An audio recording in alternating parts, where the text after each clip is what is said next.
चलो, तो heat transfer जो है वो हीट कैसे फ्लो होता है और उसके 3 तरीके हैं। कौन कौन से? कंडक्शन, कन्वेक्शन और रेडिएशन। स्कूल में इतना तो आपने सुना ही रहेगा, करेक्ट है। कंडक्शन का क्या सिस्टम है? कंडक्शन जो है डियर स्टूडेंट्स, आपने एक रॉड लिया लेट से और ये एंड को हीट दिया, ठीक है। तो ये एंड कौन सा हो गया? Hot and. और ये एंड कौन सा हो गया? Cold and. हीट कहां से कहां फ्लो होगी बेटा? हॉट एंड से कोल्ड एंड तक का। बराबर। तुरंत हो जाएगा ये ग्रेजुअल है, धीरे धीरे होगा। बराबर, ओके। ये पार्ट आपको समझ में आता है? अच्छा,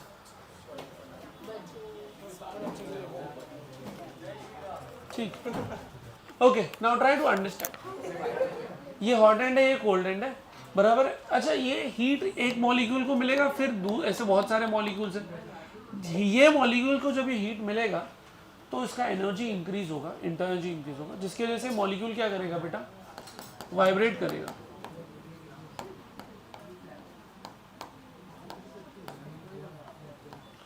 बातें कम करो। It will vibrate about it's mean position. क्या ये अपनी जगह छोड़ के जा सकता है? नहीं। ये अपनी एनर्जी आगे वाले मॉलिक्यूल को क्या कर देगा? ट्रांसफर कर देगा। So conduction is mode of heat transfer without actual migration of particles. तो पार्टिकल अपनी जगह नहीं छोड़ सकते, बिकॉज ये प्रेफरेबली किस में हो रहा है बेटा? सॉलिड्स में।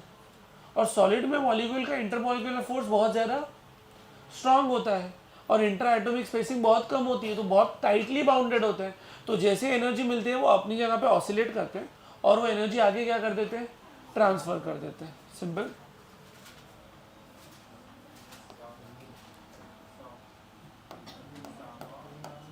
Do not migrate. कंडक्शन कैसे काम करता है वो क्लियर हो गया। कन्वेक्शन के लिए सिंपल एग्जांपल, ये आपने एक वेसल लिया, कंटेनर लिया, कंटेनर में बहुत सारे मॉलिक्यूल्स, ठीक है। हीट मिली बेटा, सर ये मॉलिक्यूल जल्दी गर्म हो गया तो ये मॉलिक्यूल हो गया आपका हॉट। अच्छा, जैसे इसका टेम्परेचर बढ़ा बेटा, इसकी डेंसिटी क्या हो गई? कम हो गई। अच्छा, जिसकी डेंसिटी कम होती है वो ऊपर चला जाता है, तो उसको रिप्लेस करने के लिए जो ऊपर वाला मॉलिक्यूल था, जो कि क्या था बेटा? कोल्ड, वो आ गया। तो क्या यहाँ पे मॉलिक्यूल अपनी जगह छोड़ के जा रहा है? तो क्या बोल सकते हैं? This is mode of heat transfer due to actual migration of particles. Particles अपनी जगह छोड़ के जा रहे हैं।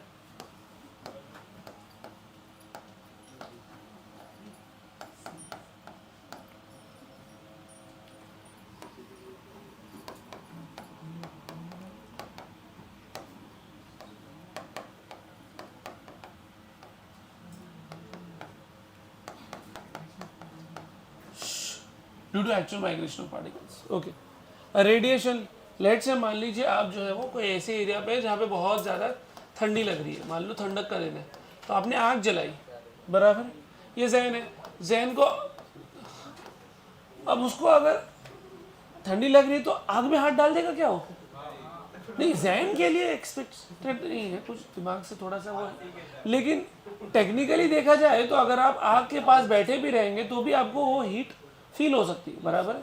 तो यहाँ पे हो क्या रहा है, ये इससे कुछ वेव्स निकल रही है, उस वेव्स को हम लोग बोलेंगे EMW। EMW मतलब इलेक्ट्रोमैग्नेटिक वेव्स। BMW नहीं बेटा, EMW, EMW, BMW नहीं, ठीक है। इलेक्ट्रोमैग्नेटिक वेव्स, ये इलेक्ट्रोमैग्नेटिक वेव्स रहेंगी और ये जो है वो पर्सन को जो है वो हीट फील कराएगी, करेक्ट है। इसके लिए आपको मीडियम की कोई रिक्वायरमेंट नहीं है। किसके थ्रू हो रहा है बेटा? Through electromagnetic waves. अभी आप लोग भी हॉट ऑब्जेक्ट से, आपकी बॉडी से भी रेडिएशन निकल रहा है सर, ऐसा मत बोलो सर। यस, आपके बॉडी से भी रेडिएशन निकल रहा है, इंफ्रारेड रेडिएशन हो रहा है, बराबर। मैंने बोला तो बोला, कम से कम खुश तो रहे कम से कम, ठीक है। ये सॉलिड्स में हो रहा है प्रेफरेबली, ये फ्लूइड्स में हो रहा है। फ्लूइड्स मतलब बेटा लिक्विड और गैस, और इसके लिए कोई मीडियम की जरूरत नहीं है, ये मैं बता चुका हूं आपको, मीडियम की कोई रिक्वायरमेंट ही नहीं है, ठीक है। इसके लिए कोई पैटर्न होता है, जैसे जिगजैग पैटर्न में जा सकता है ये, बराबर। ये जिगजैग जा सकता है, ये यूजुअली स्ट्रेट लाइन पैटर्न में जाता है।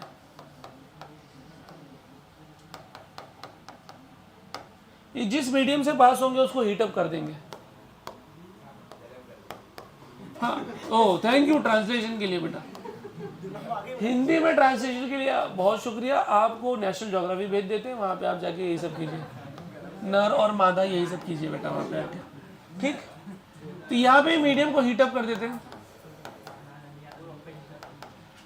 अंडरस्टैंडिंग। यहाँ पे ऐसा मीडियम का कोई ज़रूरत है ही नहीं, मीडियम रहे या नहीं रहे फर्क ही नहीं पड़ता। बट इसमें भी दो कैटेगरी ऑफ मीडियम आएंगे, एक आएगा एथरमेनस मीडियम, एक आएगा डाई एथरमेनस मीडियम। जब हम पढ़ेंगे तब डिस्कस करेंगे। गर्मी हो रही है, एसी का टेम्परेचर 22 तो है, बराबर तो है, ठीक है। अरे सारी हवा शिवम खाएगा क्या भाई?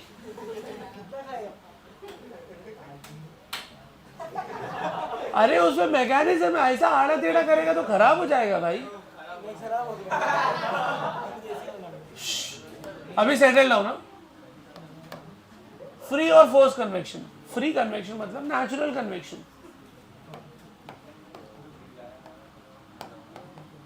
नेचुरल कन्वेक्शन का मतलब यह है कि आप जो है वो बॉडी को नेचुरली कूल करने के लिए दे रहे हैं, करेक्ट है। जैसे कि घर में वेंटिलेशन होता है, करेक्ट है।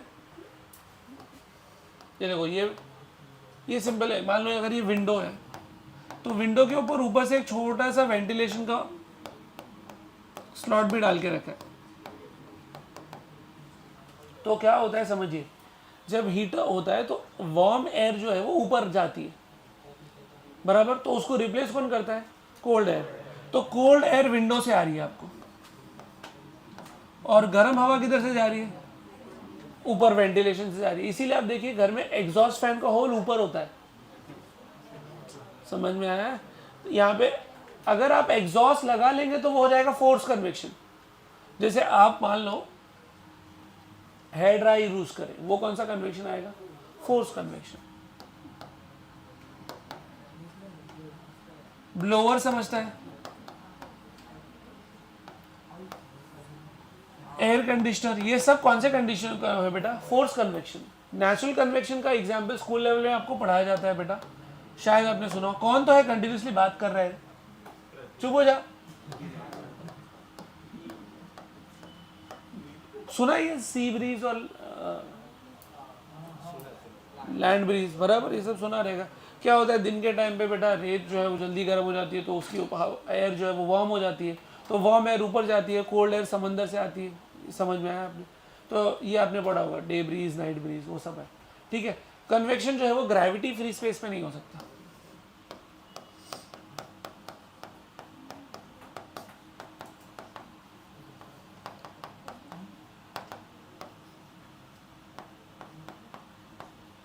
इतना कहानी क्लियर है? कन्वेक्शन के लिए अपने को ज़्यादा पढ़ना नहीं रहेगा, कंडक्शन आज पढ़ेंगे, और अगर हो सके तो आज कन्वेक्शन के बाद हम लोग नेक्स्ट लेक्चर में रेडिएशन स्टार्ट करेंगे। कंडक्शन स्टार्ट करना है।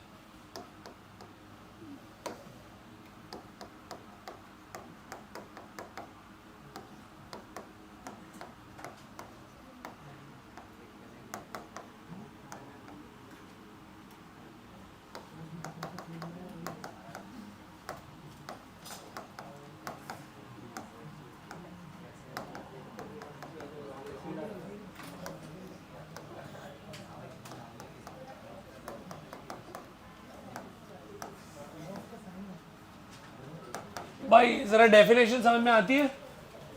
Convection is mode of heat transfer without actual migration of particles of medium. तो पार्टिकल मीडियम के बात नहीं कर रहे हैं, वही कहानी है, सुनिए। ज़हन में तेरे मुंह पे घूसा मार दूंगा, चुप हो जा।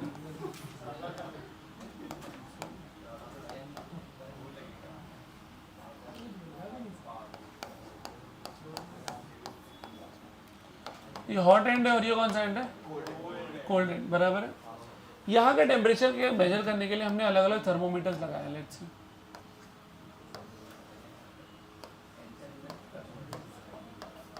ठीक। तो लेट्स से यहाँ का टेम्परेचर बता रहा है 90, यहाँ का बता रहा है 80, फिर 70, फिर 60। Make sense? थोड़ा थोड़ा जैसे जैसे आगे बढ़े टेम्परेचर क्या होता जा रहा है बेटा? कम होते जा रहा है। अगर इसको प्लॉट कर लूँ तो कुछ ऐसा बनेगा, आपको समझा? करेक्ट है। सो हीट मिल रही है एक सेक्शन को, वो हीट अप हो रहा है, फिर दूसरे सेक्शन को हीट पास होती जा रही है। ये समझ में आता है आपको? अच्छा, अब इसमें एक चीज़ ये होता है कि अगर हम एक सेक्शन को ब्रीफली देखें, अच्छे से खाली जूम करके देखें, तो एक सेक्शन पे ये महसूस हो रहा है कि कुछ हीट आ रही है और कुछ हीट एग्जिट हो रही है। हीट एंटरिंग को बोला Q1, हीट एग्जिट को बोला, तो इफेक्टिवली उसने कितना हीट लिया? Q1 minus Q2। अच्छा, हम ये ऑब्जर्व करते हैं कि थोड़े समय बाद इसका टेम्परेचर जो है वो 90 ही है, इसका 80 ही है, बट फिर भी हम हीट दे रहे हैं, तो वो हीट गई किधर? सोचो, वो हीट लॉस हो गई सराउंडिंग को in the form of what? Radiation. Understanding? यहां पे हर एक पॉइंट का टेम्परेचर कांस्टेंट हो गया। जब उनका टेम्परेचर कांस्टेंट हो जाए, कांस्टेंट लिखा है क्या नहीं लिखा है? कांस्टेंट चलेगा बट सेम नहीं होना चाहिए। अच्छा सर, सेम हो गया तो? सेम हो गया तो हीट कैसे फ्लो होगा? अरे heat always flows from high temperature to, अगर टेम्परेचर सेम हो गया सबका तो हीट फ्लो, तो हीट फ्लो हो रहा है, बट टेम्परेचर सबका क्या हो चुका है? ऐसा केस जब जहां पे सबका टेम्परेचर क्या हो जाए? कांस्टेंट, उसको हम लोग क्या बोलेंगे? Steady state. मतलब आ रहा है, न हीट अब्सॉर्ब कर रहा है, न हीट एमिट कर रहा है। अंडरस्टैंडिंग? सिंपल सा ये बात है, ठीक है। कहाँ पे होता है ये? सोचो, किचन में रोटी बनाते तब ये होता है, तवा गर्म रहता है, रोटियां बनती जाती हैं और रोटियां वही स्पीड से निकलती जाती हैं। अगर ऐसा होता कि टेम्परेचर तवे का बढ़ता रहता, तो आपकी पहली रोटी को कम टाइम लगता और आखिरी रोटी को पहली रोटी को ज़्यादा टाइम लगता और आखिरी रोटी को सबसे कम टाइम लगता, और पहली वाली थोड़ा अच्छी निकलती और आखिर तक तो सब जलते जलते निकलती। बट ऐसा नहीं है, हीट आप दे रहे हो और वो हीट क्या हो रहा है जिसके लिए हर एक एंड का टेम्परेचर क्या हो चुका है? कांस्टेंट। हाँ, लेकिन कभी कभी ऐसा होता है कि बेलते वक्त, रोटी वो करते वक्त, रोल करते वक्त अगर थोड़ा टाइम लग जाता है तो मम्मी आँच को क्या कर देते? स्लो कर देते हैं। देखा है कभी आपने भाई किचन में? बराबर। लेकिन अगर कॉन्स्टेंटली ऐसा है कि एक बंदा दे रहा है और रोटियाँ बन सेकी जा रही है, तो आपको आँच को चेंज करने की ज़रूरत नहीं। तो जो ये स्टेडी स्टेट कंडीशन हो गया, टेम्परेचर कॉन्स्टेंट है आपका, ठीक।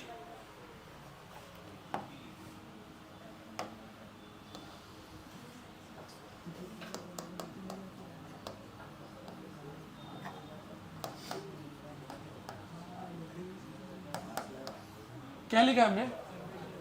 ग्रेडियंट। अच्छा, फिजिक्स में दो वर्ड आते हैं, आता है ग्रेडियंट, एक आता है रेट। क्या होता है रेट का मतलब? पैसा। ये हाँ, क्या होता है रेट? Divide by time. और ग्रेडियंट मतलब डिवाइड बाय डिस्टेंस। अली आप जिंदा हो बेटा?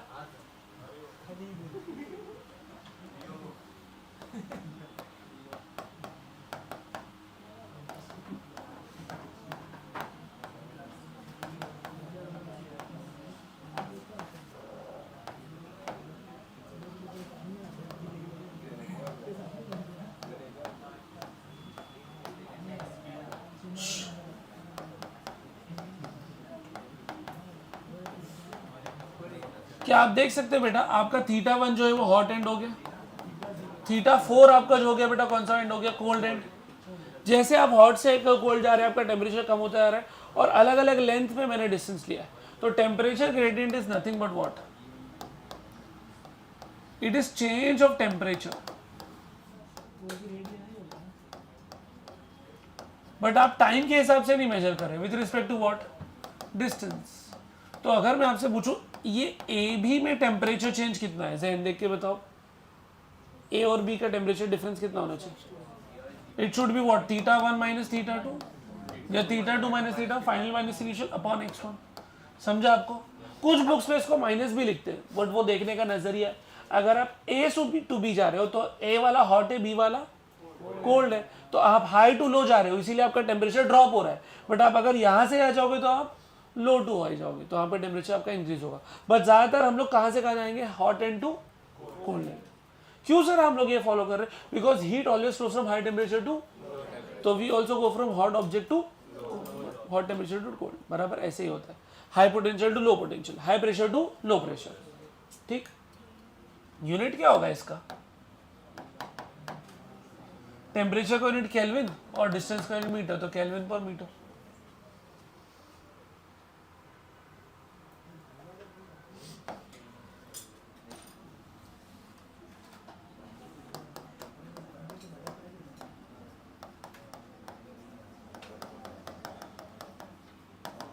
We are discussing thermal conductivity के, समझो इसको। जो हीट रेट ऑफ हीट, एक और टर्म आता है हीट करंट बोलते हैं, बट अभी फिलहाल मैं उसको इंट्रोड्यूस नहीं कर रहा हूं। मैं बोल रहा हूं रेट ऑफ हीट।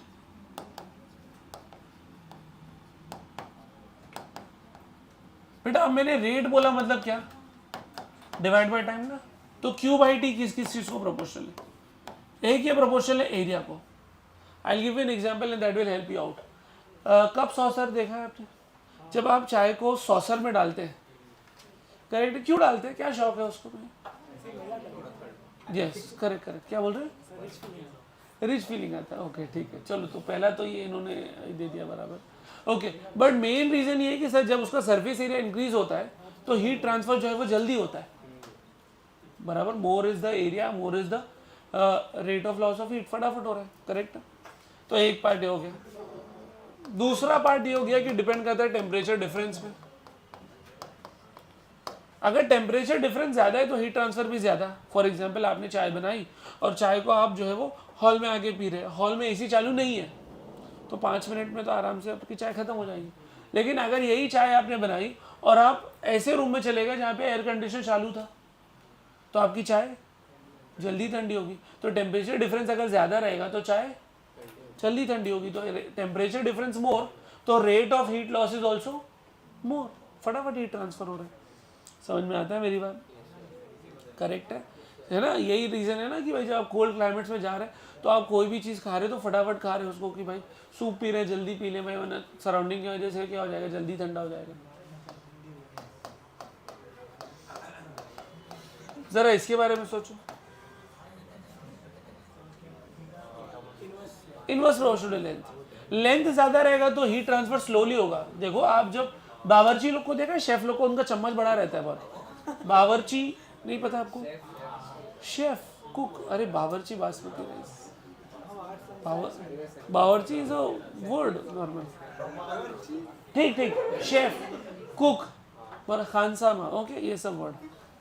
ओके, तो ये जो है आपके साथ भी होता है ना, कब आप मैगी बना रहे हैं, अगर आपने नॉर्मल वाला स्पून ले लिया तो अगर थोड़ी देर भी रखेंगे तो चटका लगेगा, बट बड़ा वाला स्पून लिया तो कोई टेंशन ही नहीं।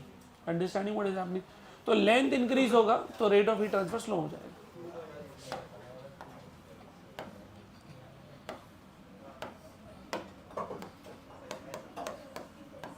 एरिया के लिए ए, टेम्परेचर डिफरेंस के लिए डेल्टा थीटा, बोलो, और लेंथ के लिए एल। प्रोपोर्शनलिटी हटाएंगे तो क्या डालना पड़ेगा अली? क्या कर रहा है जल्दी बोल। के ए डेल्टा थीटा। इस के को ही हम लोग क्या बोलते हैं बेटा? Thermal conductivity.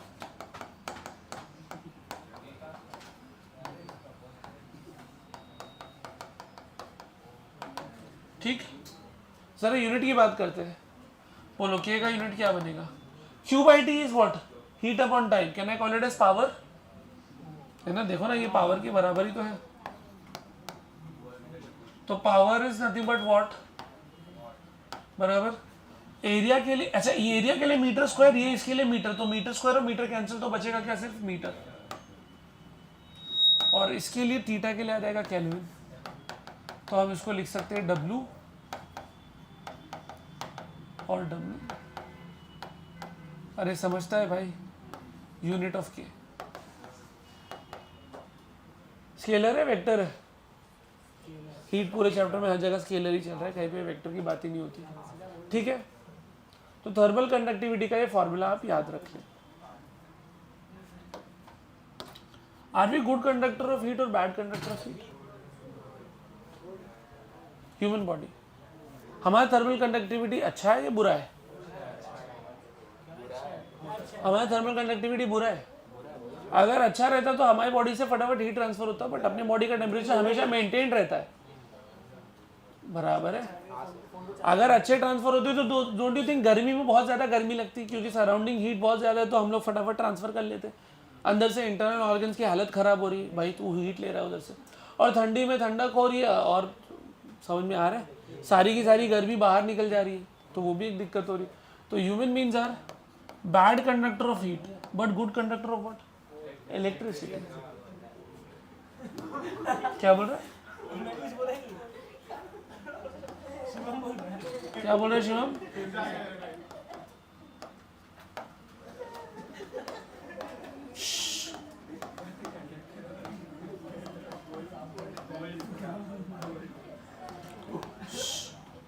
बेटा मेटल्स का कंडक्टिविटी ज्यादा है कम है? Metals are very good conductors, तो metals are high conductivity but low specific heat capacity. Sir ये नहीं समझा बेटा, स्पेसिफिक कैपेसिटी हमने पढ़ा था ना MC डेल्टा थीटा वाला, तो इस लो स्पेसिफिक कैपेसिटी का मतलब बहुत कम हीट सप्लाई करोगे तो भी मेटल गर्म हो जाएगा, which should be very nice. Low specific heat capacity. अच्छा, एयर इज गुड कंडक्टर और bad conductor? Air bad conductor. इसलिए आप देखो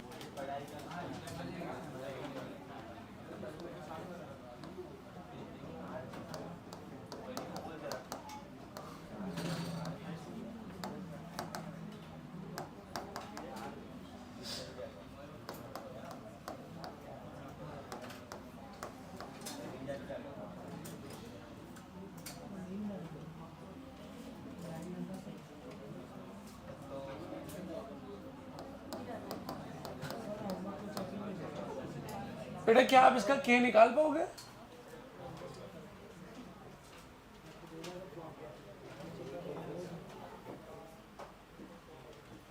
पावर मैंने दे दिया है, लेंथ आपको दिख रहा है, क्या आप K निकाल सकते हो?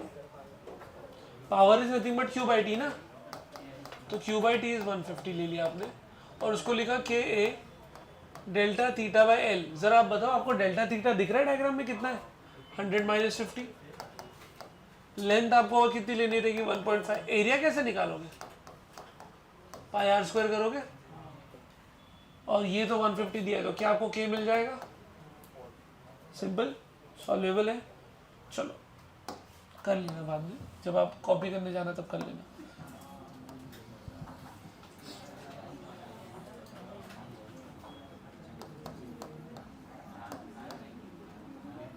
बेटा हीट करंट करके एक टॉपिक लिख रहा हूं H, which is nothing but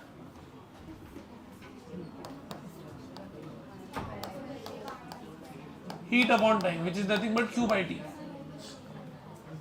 heat current को हम लोग क्या बोलेंगे बेटा? Q by T, which is nothing but equivalent to what? Power only ना। यूनिट क्या आएगा बेटा? ठीक, एक एनालॉजी डेवलप कर रहा हूं, जरा समझना।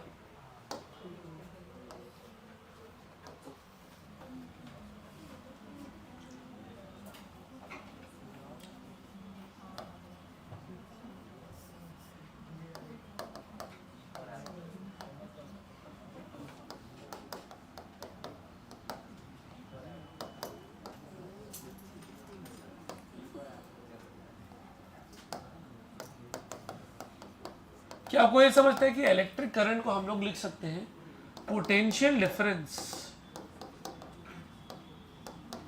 Upon resistance? पता है आपको? तो हम अपने चैप्टर में हीट करंट को क्या लिखेंगे बोलो? सुनो, इलेक्ट्रिसिटी में पोटेंशियल डिफरेंस होता है, हमारे चैप्टर में होता है टेम्परेचर डिफरेंस। ये रेजिस्टेंस है इलेक्ट्रिकल रेजिस्टेंस, तो ये रेजिस्टेंस क्या हो जाएगा? Thermal resistance. जरा याद कीजिए, इलेक्ट्रिकल रेजिस्टेंस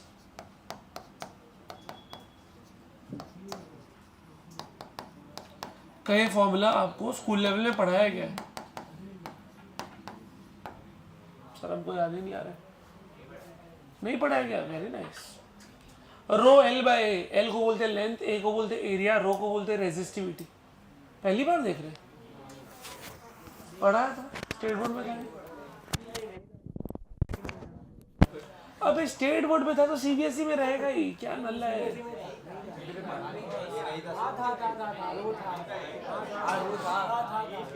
अगर स्टेट बोर्ड में रहेगा तो सीबीएसई और आईसीएसई में तो कंफर्म रहेगा। और तू सीबीएसई से आई, शर्म की बात है, सीबीएसई के लिए शर्म की बात है। चलो R is equal to rho L by A, इसमें एल लेंथ हो जाता है बेटा, ए एरिया है, और रो को क्या बोलते थे आप लोग? रेजिस्टिविटी। अच्छा, रेजिस्टिविटी का उल्टा होता है कंडक्टिविटी। सर कुछ समझ में नहीं आ रहा है बेटा, सिंपल सा लॉजिक देखो, यहां पे आप ओफू कर लो, रेजिस्टेंस का रेसिप्रोकल अगर लोगे आप तो आपको मिलेगा कंडक्टेंस, विच इज 1/r, जिसको आप सी भी बोलते हो या जी भी बोलते हो। इलेक्ट्रोकेमिस्ट्री में आया होगा कंडक्टेंस।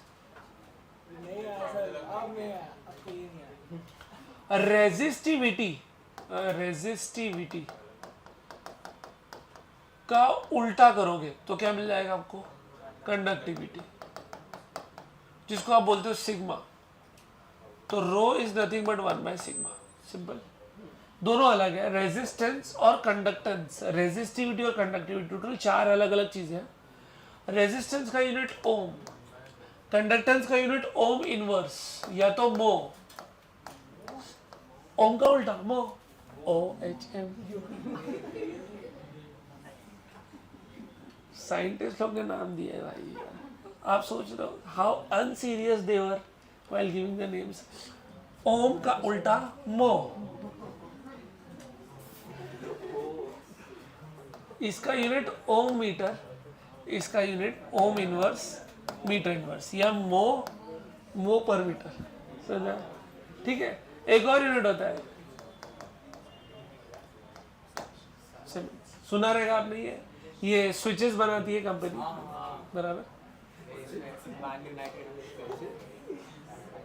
ठीक है, क्या कहानी क्लियर है? कंडक्टेंस रेजिस्टेंस का उल्टा होता है, कंडक्टिविटी का उल्टा रेजिस्टिविटी होता है। हाँ ठीक है, तो क्लियर है कहानी, इतना पार्ट क्लियर है अभी। R is equal to rho L by A, which can also be written as L upon sigma. अब जी सिग्मा का मतलब बता दो बेटा, sigma is what? Conductivity. Electrical conductivity बोलोगे और इसको बोलोगे इलेक्ट्रिकल रेजिस्टिविटी।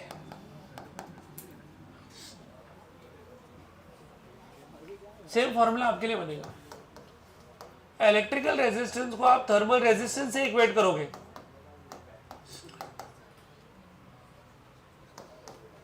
बोलो लेंथ रहेगा, एरिया रहेगा, सिग्मा विल बिकम व्हाट? के क्या है सर? Thermal conductivity.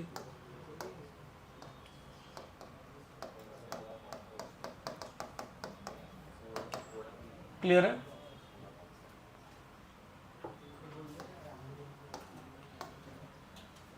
इतना क्लियर है बेटा? करंट को आप लिख सकते हो व्हाट? Q बाई टी, बराबर ना?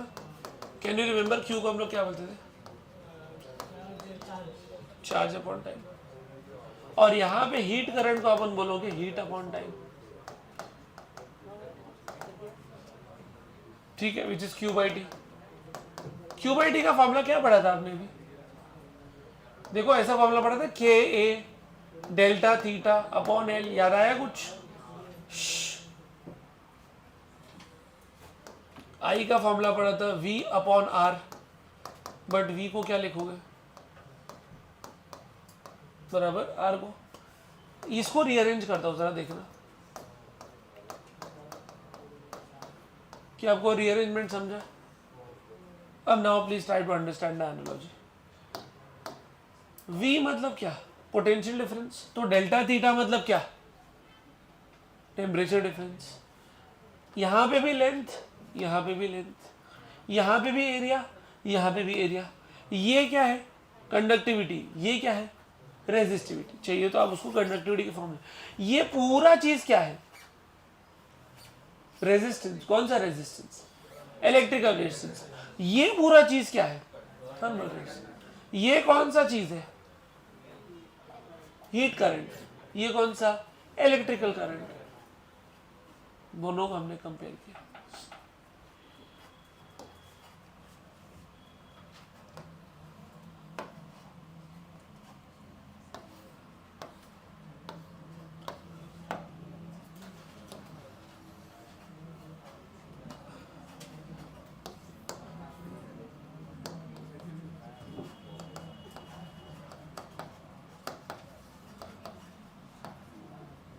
क्या लिखा है? Series combination of rod.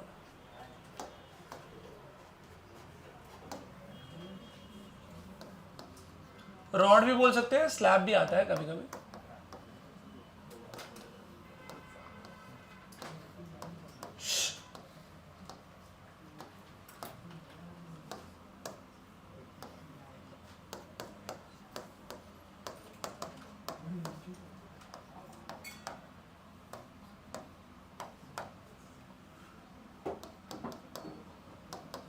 क्या आपको दो स्लैब दिखे बेटा?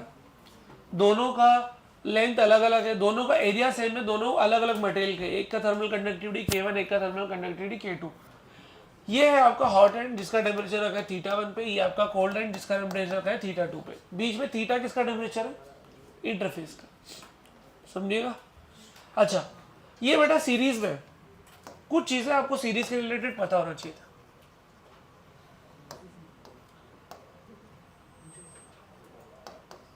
कौन सी सीरीज बोल रहा है? मैं करंट इलेक्ट्रिसिटी की सीरीज बोल रहा हूँ। हाँ, जल्दी बता इसके बारे में। Parallel series. चलो भाई बता, इसमें क्या सेम रहता है? पढ़ा है ना? ये क्या है? क्या मतलब? ये तो पढ़ा है ना, resistance in series and resistance parallel. Series में क्यों? सीरीज में क्या क्यों बोलते हैं? सीरीज में, सीरीज में क्या सेम होता है हमेशा? सीरीज में ऑलवेज करंट इज सेम।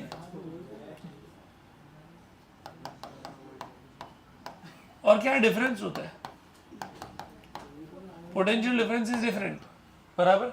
तो इसके अक्रॉस पोटेंशियल डिफरेंस होगा V1, इसके अक्रॉस होगा V2, बट दोनों में करंट क्या आएगा? सेम। अरे समझता है? सेम यहां पे भी होगा। बोलो यहां पे क्या होगा? दोनों में क्या सेम जाएगा?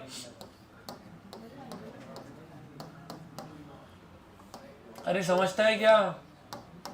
कितना करंट एंटर किया था? Q/T। कितना करंट एग्जिट किया? Q/T।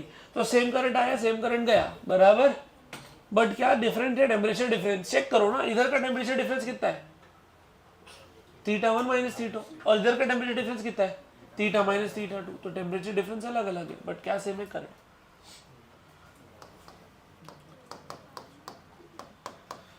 क्या आपने पढ़ा है स्कूल लेवल पे? बोलो। सीरीज कॉम्बिनेशन का formula RS is equal to R1 plus R2। Parallel का फॉर्मूला बोलो। वेरी गुड, वेरी गुड बेटा।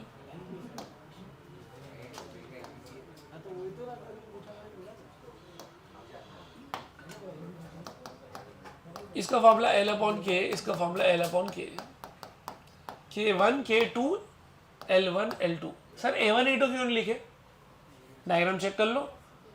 A1 A2 क्यों नहीं लिखे सर आपने? दोनों का एरिया क्या लिया है? सेम। चलो, क्या इसको लिख सकता हूं? L S K S A S। LS मतलब लेंथ इन सीरीज भाई। अच्छा, अगर आप ये दो स्लैब को एक स्लैब मान ले तो उसकी टोटल लेंथ क्या ली जाएगी? L1 plus L2। और टोटल एरिया क्या लिया जाएगा? ए ही लिया जाएगा। एक ही नजर आएगा ना। अरे आपको समझा मेरी बात? अगर आप वो दो भाई, अगर तू और बात किया तो बाहर फेंक दूंगा मैं, समझा? बाद में L1 और L2 समझ में आया? अगर आप दो रॉड को एक जैसा मानेंगे तो आपको पूरा एक लग नजर आएगा। और एरिया भी क्या रहेगा, सेम ही नजर आएगा। तो area will not be A1 plus A2, it will B A only पूरा, KS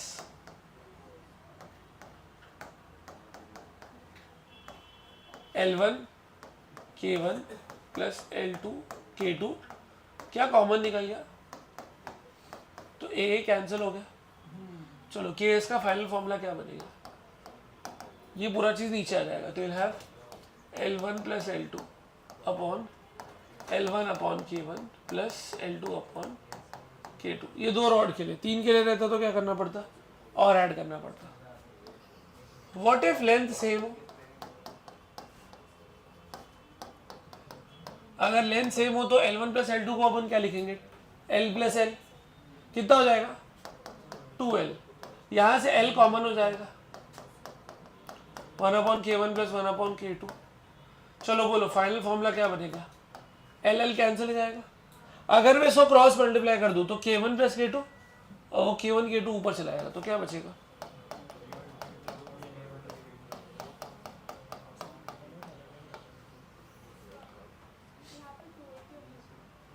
अभी देखो ना, आपको जब दो रॉड को एक साथ जमा करके देखोगे एक रॉड जैसा, तो यहां से जो एरिया नजर आएगा वो क्या नजर आएगा, यही तो नजर आएगा।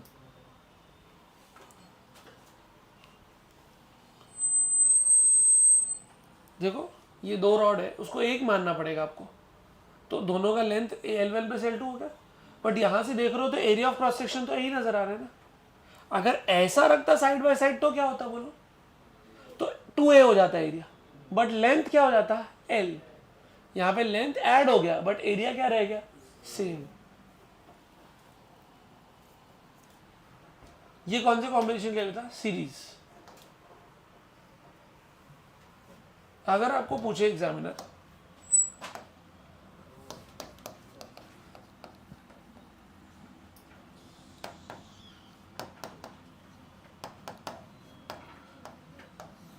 Temperature at interface,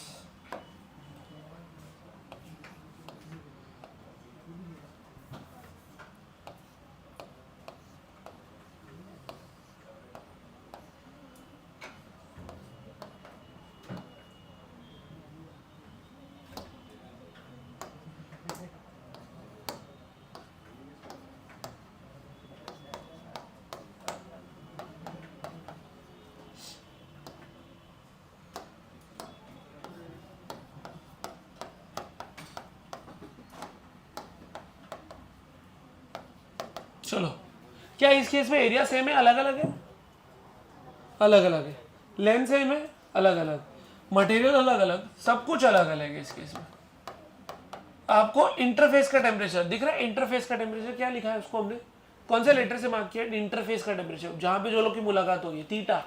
hot temperature कितना है, हॉट एंड का θ1, कोल्ड एंड का कितना है, तो क्या मैं ये लिखने में सही है मेरे लिए, जो थीटा होगा वो θ1 से छोटा होगा बट θ2 से। अच्छा ये भी समझ लो कि अगर ये सीरीज में है तो जितना हीट यहां से एंटर करेगा उतना ही हीट यहां से, तो इसका मतलब दोनों में हीट करंट क्या है, same.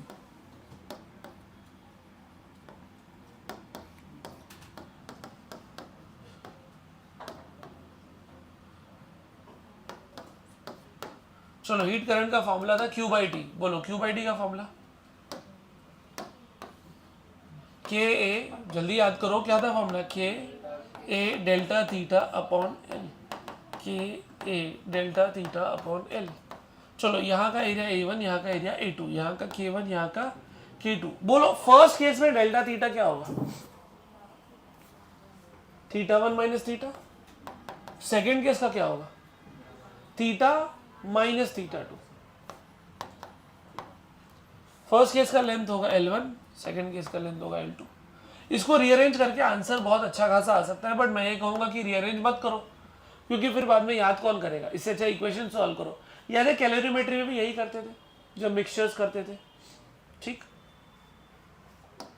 If areas are same,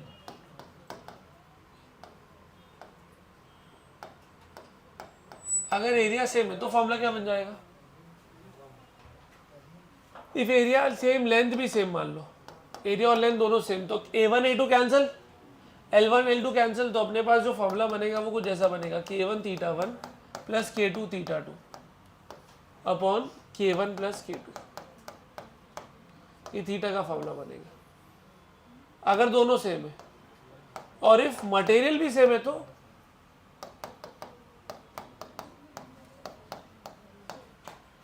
अगर ये सेम है तो K कॉमन निकल जाएगा, तो क्या बचेगा, सिर्फ थीटा 1 प्लस थीटा 2 अपॉन 2। ये हो गया आपका सीरीज के रिलेटेड। पैरेलल कॉम्बिनेशन पे आओ।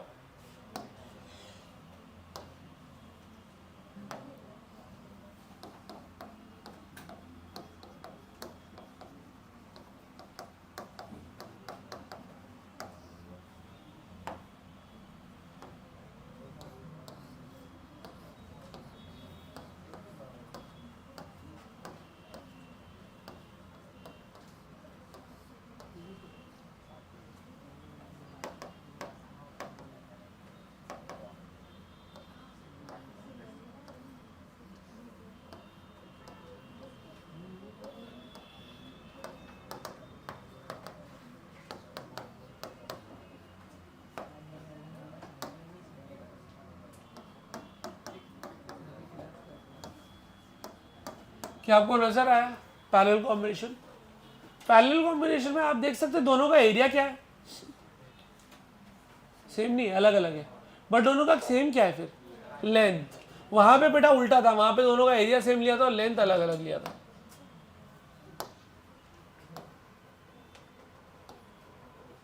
चलो ये डायग्राम समझेगा पक्का? शिवम ध्यान दो इधर, यहां से करंट आई आएगा तो यहां में करंट कितना जाएगा, I1, यहां पे करंट कितना आएगा, पर दोनों के अक्रॉस क्या सेम है, पोटेंशियल डिफरेंस। तो पैरेलल में current is different, what is same, potential difference is same.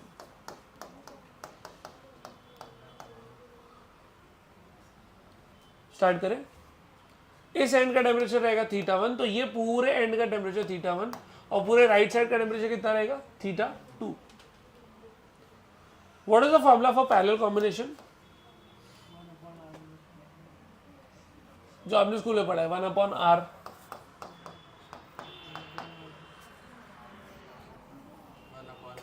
One upon R1 plus, भाई ये सब पढ़ा है स्कूल में ना।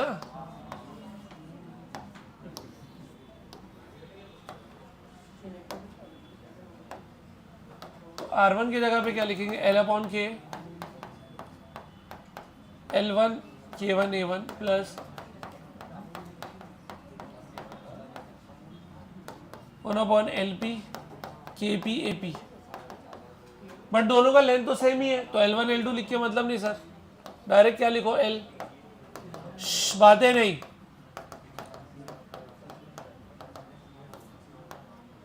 डिनोमिनेटर एक बार। अच्छा, अगर आप ऊपर वाले डायग्राम को एक डायग्राम इमेजिन करो तो वो जो पूरा बॉक्स है उसका इफेक्टिव एरिया क्या नजर आएगा, बोलो। अगर ये दो बॉक्स को एक बॉक्स बना दो तो इफेक्टिव एरिया क्या नजर आएगा, A1 प्लस A2, और इफेक्टिव लेंथ क्या नजर आएगा,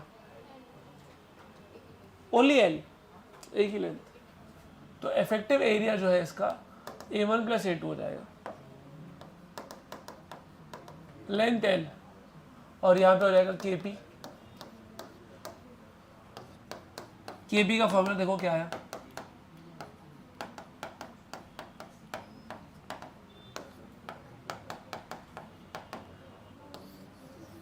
सिंपल। और अगर एरिया सेम होता तो A1 A2 मान लो अगर सेम होते आपके तो A1 और A2 कॉमन निकल जाते, A हो जाता, और नीचे चिन्ह में A1 प्लस A2 मिला के 2A हो जाता, तो हो जाता है K1 प्लस K2 अपॉन 2। ये हो जाता है KP का फॉर्मूला इन पैरेलल कॉम्बिनेशन। अगर आप याद करें तो सीरीज में था 2K1 K2 upon K1 plus K2, parallel में K1 plus K2 upon 2। Kinematics में पढ़ा है कभी? सबसे पहले आपको ये पढ़ा था, एक कार है, आधा डिस्टेंस V1 स्पीड से ट्रैवल कर रही, आधा डिस्टेंस V2 से ट्रैवल कर रही है, तो उसका एवरेज स्पीड क्या होगा, 2V1 V2 upon V1 plus V2। याद आया कुछ? फिर ऐसा बोला था एक कार है जो आधा टाइम इंटरवल V1 से ट्रैवल कर रही है, आधा टाइम इंटरवल V2 से ट्रैवल कर रही है, तो उसका एवरेज स्पीड आएगा v1 plus v2 divide by 2। Topic कुछ ऐसे थे, equal distance in unequal time, unequal distance in equal time, बहुत पहले की बात है, तो अपने को तो काइनेमेटिक्स।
चलो स्टूडेंट्स, हमको ये डायग्राम में उसमें हीट करंट निकालना और थीटा, थीटा मतलब टेम्परेचर इंटरफेस। पहले देख के बताओ, सीरीज में है पैरेलल में? सीरीज।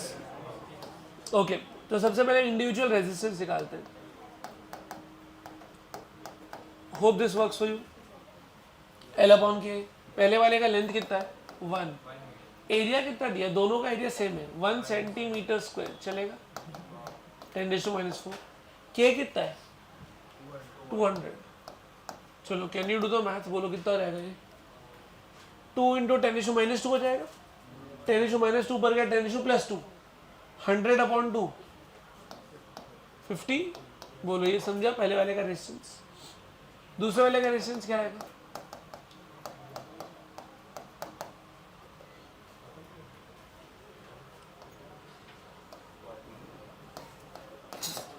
हाँ, दूसरे वाले का भी लेंथ 1 मीटर, के कितना है उसका 400 इंटू 10⁻⁴,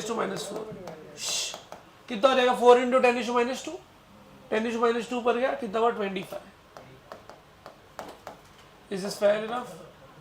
अच्छा, सीरीज में तो क्या हम डायरेक्टली बोल सकते हैं इफेक्टिव रेजिस्टेंस इसका जो हो जाएगा R total will be what, R1 plus, चलो बच्चे जल्दी बोलो, R1 कितना आया था अपने को 50, R2 कितना था 25, 50 प्लस 25,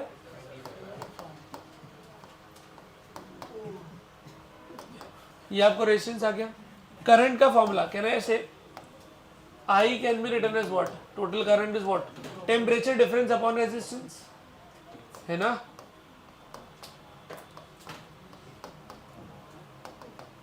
बोलो कितना टेम्परेचर डिफरेंस है 100 - 25, और रेजिस्टेंस कितना है 75। कितना आंसर आ रहा है? तो ये फर्स्ट पार्ट हो गया। सेकेंड पार्ट क्या करना है बेटा, अपने को थीटा निकालना है। बोलो कैसे निकालेंगे थीटा? केवल θ1 वाला चलेगा, क्योंकि एरिया भी सेम है, लेंथ भी सेम है।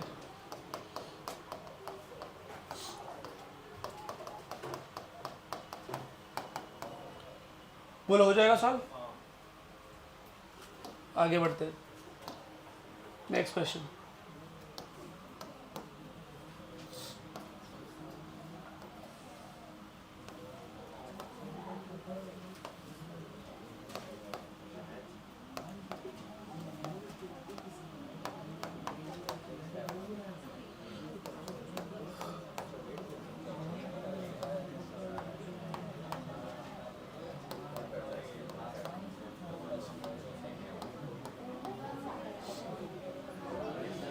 बोलो, दोनों का मटेरियल मैंने सेम ले लिया, ये भी के ये भी के है, खाली फर्क किस चीज का है, दोनों का एरिया। चलो सीरीज में है पैरेलल में? अरे भाई कभी भी अगर आपको चेक करना है तो आप यहां से करंट देखो, जो करंट एंटर करेगा वही करंट एग्जिट भी करेगा ना। अरे और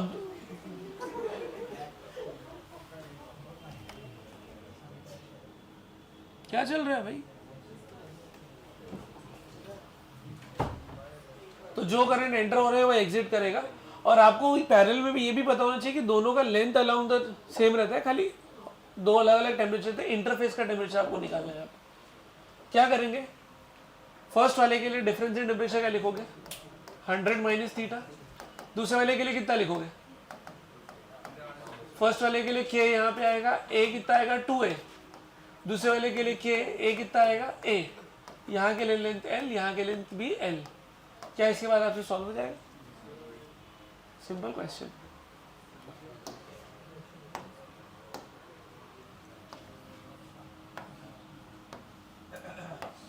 थर्ड,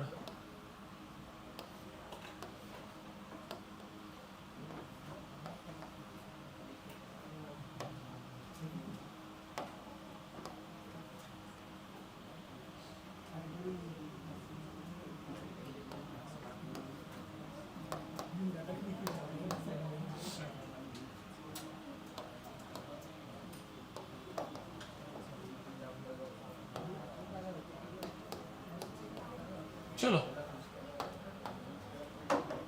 मुझे बताओ बेटा, आपको टेम्परेचर देख के क्या लग रहा है, हीट कहां से कहां फ्लो होगी? ये 90 से थीटा पे जाएगी, 70 से भी थीटा पे जाएगी, और फिर थीटा से किधर जाएगी? तो क्या मैं बोल सकता हूँ, डायग्राम कुछ ऐसा बन चुका है दैट यहां से वी हैव एक करंट आएगा I1, सुनते जाओ, दूसरा करंट आएगा I2, और ये दोनों करंट मिला के क्या हो जाएंगे, I1 plus I2 will be equal to I3। तो कहने से ये जो जंक्शन है, ये जंक्शन का टेम्परेचर हमको निकालना है।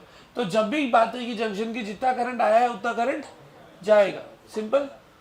Current entering the junction should be equal to current exiting junction. तो कौन सा करंट आपको लग रहा है जंक्शन में एंटर हो रहा है, I1 और I2, और कौन सा एग्जिट हो रहा है, I3। समझा? तो now we are going to use this logic.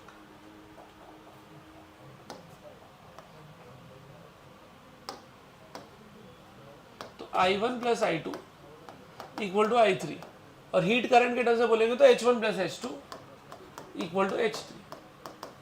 चलो इसका फॉर्मूला होता था Q by T, Q by T का फॉर्मूला बोलो।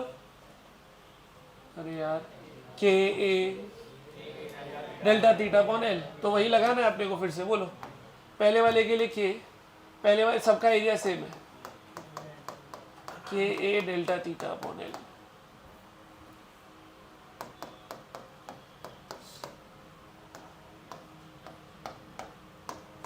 चलो इसको हमने फर्स्ट माना था, है ना 1, इसको माना था 2, और इसको माना था 3, बराबर। चलो 1 के लिए बोलो टेम्परेचर डिफरेंस क्या लोगे?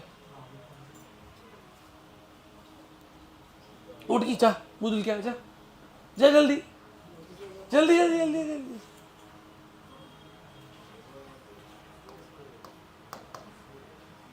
जल्दी उठ जल्दी उठ जल्दी, ना पानी की बाटली डालूंगा तेरे को, जल्दी उठ।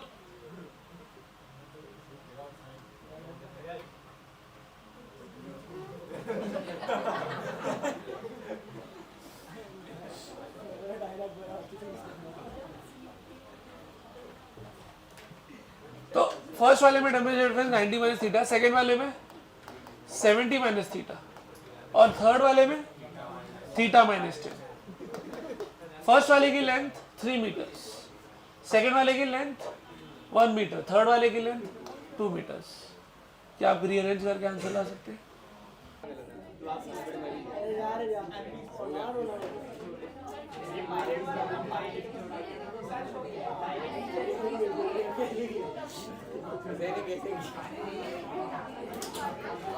चलो last question of the day, shut down, one last question.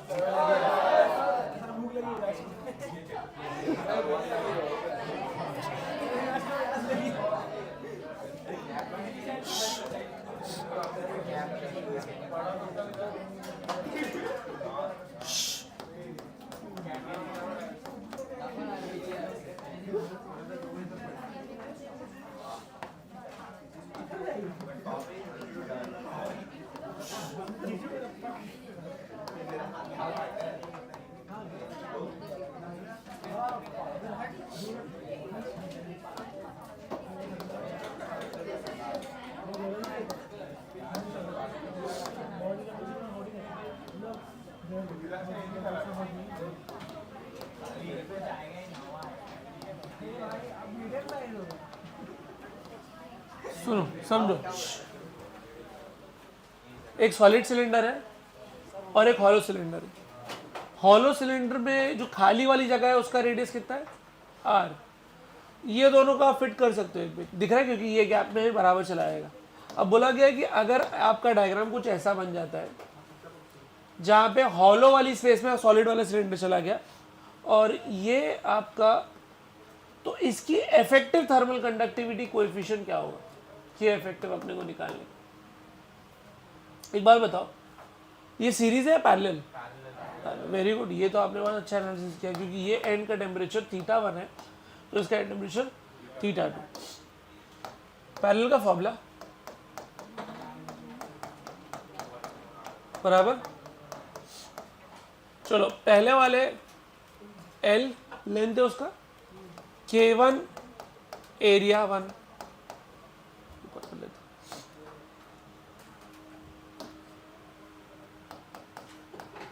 दूसरे वाले के लिए लेंथ L है, K2 A2, 1/L K effective A effective. अब ध्यान से सुनना, हमने पहला वाला सॉलिड लिया है, क्या सॉलिड का एरिया लिख सकता हूँ पाई आर स्क्वायर, K1 ऊपर चला गया, K1 पाई आर स्क्वायर।